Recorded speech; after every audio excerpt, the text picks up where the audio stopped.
Hello and welcome to Arsenal Domination, where it has just finished at Anfield. Liverpool 1, Arsenal nil, and a moment of magic from Dominic Szoboszlai, the difference between the two sides. Um, Interesting selection from Mikel Arteta. I spoke about it pre-game, whether he was going to go with that solid, pragmatic midfield, and to go there and try and hit Liverpool on the counter and try and exploit their weaknesses in the transition and between attack and defence by breaking down attacks, trying to thwart Liverpool's obvious strengths and then hit them with their biggest weakness, which is getting in behind the fullbacks. And that's what he opted to do. Personally, I would have gone with Eze for the more excitement, with Odegaard unavailable. But I can understand why he's done this. He's gone to Anfield with no Saka.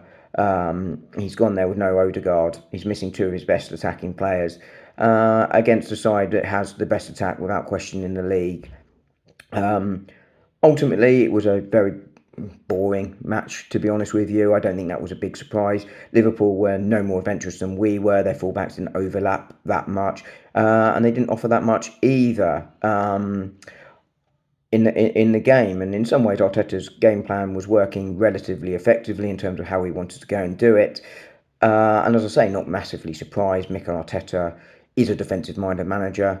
As fans, you want to be a swashbuckling, exciting side. We'd all like that, but that's not. It's not necessarily his style and approach, and it played to Arsenal's strengths. The game then turned really on shortly before the end. Arsenal made some changes, went to try and go more attacking. Martin Odegaard coming off the bench, and he actually had a moment where he was able to get in and test the goalkeeper within the first few minutes.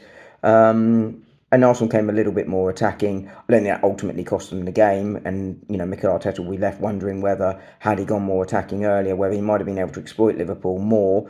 But equally, Liverpool might have felt they might have been able to get at Arsenal more had Arsenal been more attacking and left more space. So we never know. But as I say, moment decided by an astonishing free kick from Dominic Szoboszlai. He deserves his flowers for it.